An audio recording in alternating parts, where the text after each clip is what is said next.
Good morning. দেবলিনার রোজ নাম চাই তোমাদের সবাইকে জানাই অনেক স্বাগত। তোমাদের দেবলিনা সকাল সকাল একটা নতুন ভিডিও নিয়ে হাজির হয়ে গেছে। আজকে দেখে বুঝতেই পারছো তোমাদের হিয়ারানির প্রথম স্কুল। সেই ভিডিওটা করে রেখেছিলাম, ছাড়াই হচ্ছে না, এডিট করার সময়ই পাচ্ছি না, তো সেই জন্য ছাড়া হচ্ছে না। তো আজকে ভাবলাম না ছাড়বো, একটুখানি মেয়ের সঙ্গে খেলে নিলাম, মেয়ের কোলে শুয়ে একটু আলিশ ভেঙে নিলাম, মানে মেয়ের সঙ্গে একটু খুনসুটি করে মেয়ের মুড ঠিক করার চেষ্টা করছি। বুঝতেই পারছো একটা ছোট বাচ্চা এতদিন 1 মাস ধরে স্কুল অফ থাকার পরে সকালে উঠে যেতে কতটা কষ্ট হয় সেটা আমরাও বুঝি। এককাল তো আমরাও এইভাবেই কাটিয়ে এসেছি, তাই এই সময়টা আমি তো ভীষণভাবে বুঝি।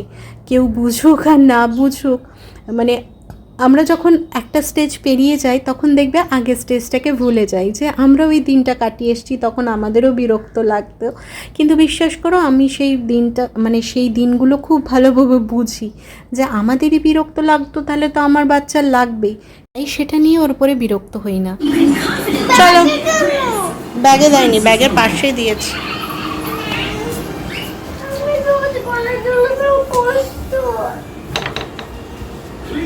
প্রথম প্রথম স্কুল যেতে আমারও কষ্ট হয়, কি আর করা যাবে।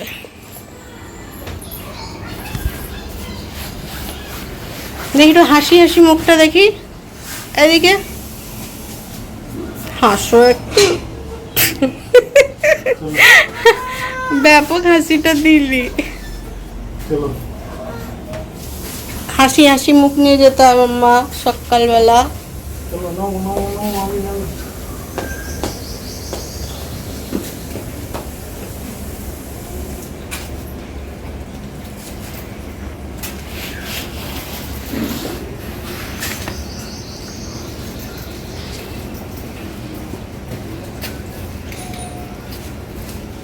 Hello, bag.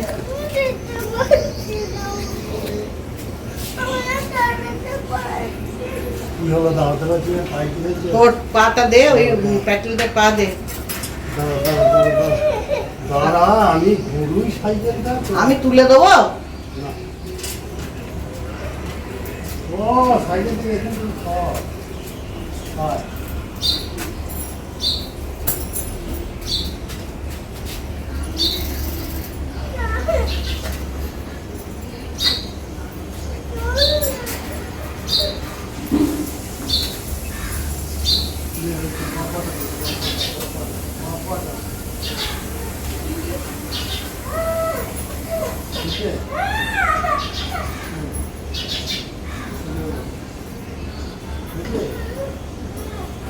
পাটা তুল, ওপরে ইয়ে করা আছে, সোজা করা আছে।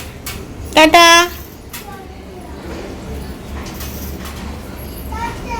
টাটা।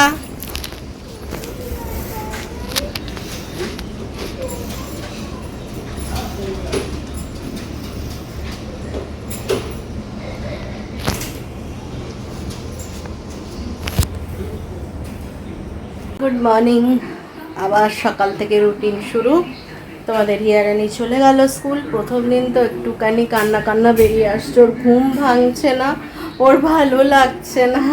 আমি ওকে বললাম এরপর স্কুল যদি ছুটি দেয় বলবো আমার মেয়েকে ছুটি দেবেন না, আপনাদের তো অফিস খোলা থাকে, অফিসে হলেও বসিয়ে রাখবেন, ওকে ঘরে রাখবো না, ওর অভ্যেসটা বাদ হয়ে যায়। কালকে বলছে মাম্মা ভয় লাগে স্কুল যেতে। আচ্ছা ভয় কিসের, এই পড়াবে, এই লেখো, এটা লেখো, ওটা লেখো বলবে, আর স্কুলে গেলে তো সেটা বলবেই। সেই সব নিয়ে কাল রাত্রে চললো খানিকক্ষণ, আর এখন তো সকালে উঠে যেতে হচ্ছে, মুডটা একদমই খারাপ। চলো, আমাদের এখনও চাটা খাওয়া হয়নি, বিছানা টিছানা তুলবো। এখন আগে বসে একটু চা খাই, তারপরে বিছানা টিছানা তুলবো, তারপর তো আমার অফিস আছে। মেয়েটা চলে গেল স্কুল, 1টা-1:30 আসবে, আমিও আসবো নিশ্চিন্ত। আজ থেকে আবার নেক্সট উইক থেকে ওর পরীক্ষা শুরু হবে, বুঝেছো? আশা করি দেখলে তোমাদের হিয়ারানির কতটা বিরক্তি ছিল আজকে মনের মধ্যে। তো যাই হোক, স্কুল চলে গেছে, আমারও মনের মধ্যে আমাদেরও খারাপ লাগছে। এতগুলো দিন ঘরে থাকতো তো খুটখুট করতো, কথা বলতো, একটা খালি খালি ভাব লাগে না, সেরকম আমার আর আমার মায়েরও লাগছে। আমরা কথাও হচ্ছি যে বেটু থাকলে কতটা ভালো লাগে। আর আমার মায়ের তো বিশেষ করে চিন্তা হচ্ছে যে আমিও অফিস বেরিয়ে যাব আর মেয়েও চলে গেছে, মা কি করে বাকি সময়টা কাটাবে, এটা কিন্তু ভীষণ বড় ব্যাপার। চলো এবার রেডি হব। রেডি হওয়ার আগে আজকে রান্নার মেনুটা তো দেখতে হবে, এসে তো ভাতও খেতে হবে। তো আমাদের যে শেফ, আমার বাড়ির যে শেফ আছে, তাকে একবার জিজ্ঞেস করে নেওয়া যাক আজকে আমার বাড়ির মেনুটা কি। চলো, আজকে আমার বাড়ির মেনু কি? মাছের মাথা দিয়ে, তাকিয়ে বলুন, একটু তাকিয়ে বলুন। মাছের মাথা দিয়ে কুমড়োর ঘ্যাঁট, আর আর হচ্ছে দই মাছ। আমি তো খাই না মাছের মাথা, তাহলে আমার জন্য কি হচ্ছে? না, নিরামিষ। আমার নিরামিষ। এই যে মনে হচ্ছে বসে গেছে আমার শেফের রান্না। ভালোই একটা শেফ পেয়েছি বুঝলেন বন্ধুরা। এই যে গোটা ছোলা, কুমড়ো, পুঁই ডাঁটা, আর কি আছে আর জানি না বাবু কি আছে, বসেছে। এই যে পুঁই শাকটা রাখা আছে, পরে দেওয়া হবে। আর এইখানে মনে হয় মাছটা লেবু হলুদ দিয়ে মাখানো আছে, দইটা এখনো মাখানো নেই। দই আর মশলাটা মাখাবে মনে হয় একটু পরে আমার শেফ। আমার শেফই জানে সব কিছু, আমি জাস্ট তোমাদেরকে একটু দেখিয়ে দিচ্ছি, কারণ শেফ এখন, আমার শেফ আমায় পয়সা দিয়ে রেখেছে, এটাই বড় ব্যাপার, বুঝেছেন? আমাকে আমাকে আমার শেফকে রাখতে হয়নি, আমার শেফ আমায় রেখেছে। আমি শেফকে রাখিনি বলছি তো, আমি সততার প্রতীক। আমার শেফ আমায় রেখেছে ওর খাবার টেস্ট করার জন্য। মানে কেমন শেফ বুঝতেই পাচ্ছেন, অখাদ্য কুখাদ্য হলেও টেস্ট করাবে, আবার ভালো হলেও টেস্ট করাবে। আমি টেস্টিংয়ের জন্য আছি, ওর পিএ, ডান হাত, এক্সপেরিমেন্টের লোক আমি, গিনিপিক, তাই না? দেখেছেন শেফ মাথা নেড়ে দিল। চলুন, অনেক বক্তব্য হয়েছে, আর বেশি বক্তব্য করে লাভ নেই। মেয়ে এখন স্কুলে কি করছে কে জানে। আমারও 10টা বাজতে গেল, 12টা বাজেনি এখন আমার এখনো, মানে 12টা বাজতে দেরি আছে আমার জীবনের, 10টা বেজে গেছে, 10টা বাজতে যায়। তো রেডি হওয়া যাক, দিয়ে চলে যাওয়া যাক। খাওয়া দাওয়া হয়ে গেছে, সে পাট চুকিয়ে দিয়েছি, ওষুধটা খাইনি, ওষুধটা খাবো। বিছানা টিছনা গুছিয়ে দিলাম, মায়ের কাজ করে দিলাম, এবার চলে যাব বুঝলে। আর এখানে মনে হচ্ছে একটা হনুমান অসুস্থ হয়েছে জানো, সে না কিছুতেই যাচ্ছে না, দেখো কেমন ধূপ, কিছুতে যাচ্ছে না। ওই দেখো, দেখতে পাচ্ছ,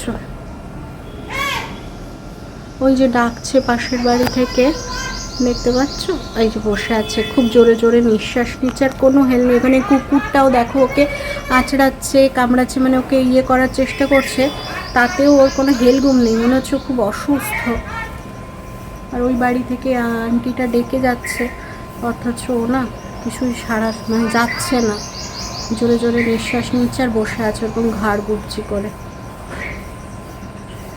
অনেকক্ষণ থেকে ডাকছে আন্টিটা, অনেকক্ষণ থেকে আন্টিটা ডেকে যাচ্ছে, আয় বিস্কুট দেবো, রুটি দেবো, কিছুতেই যাচ্ছে না, ওইখানটাই বসে আছে। মনে হচ্ছে শরীরটা খারাপ, কিন্তু আমরাই আর কি করব বলো, কিচ্ছু করার নেই, আমরাও কিছু করতে পারছি না, কি করব জানি না। দিয়ে তখন মেরে ফেরে দেবে সামনে গেলে, ওই ভয়ে যেতেও পাচ্ছি না, কিন্তু দেখে মনে হচ্ছে অসুস্থ। অনেকক্ষণ থেকে আন্টিটা ডাকছে, আর কুকুরটা এসে ওকে জ্বালাতন করার চেষ্টা করছে যাতে ওখান থেকে সরে, কিন্তু কিছুতেই সরছে না।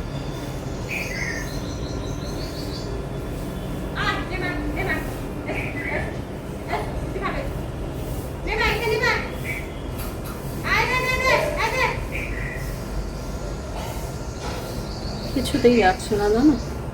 চলো, আর দেখলে হবে না, আমাকেও বেরোতে হবে, আমার সময় হয়ে যাচ্ছে, দেরি করলে হবে না। রেডি হওয়ার আগে ভাবলাম মাকে একটু হেল্প করে দিই, আর একটু মানে ঘরটা ঝাড়ু দিয়ে দিলে মা ঠাকুরের জায়গাটা মুছে, ডাইনিংটা মুছে পুজোটা করে নিতে পারবে, নাহলে অনেকটা বেলা হয়ে যায় মায়ের পুজো করতে। ওই জন্য আমি যদি ঝাড়ুটা দিয়ে যাই তাহলে মাকে আর ঝাড়ুটা দিতে হবে না, মা তাহলে তাড়াতাড়ি মায়ের কাজটা করে নিতে পারবে। মা তো দেখলেই তরকারি কাটাকাটি করছে, তরকারি কাটাকাটি করে আমি বেরিয়ে গেলেই স্নান করতে চলে যাবে। আর এখন তো মেয়েও নেই যে অসুবিধে আছে ও পড়তে বসেছে বা কোনো ব্যাপার, সেটাও নেই। তাই মা বললো আগে পুজোটা করে নেবে।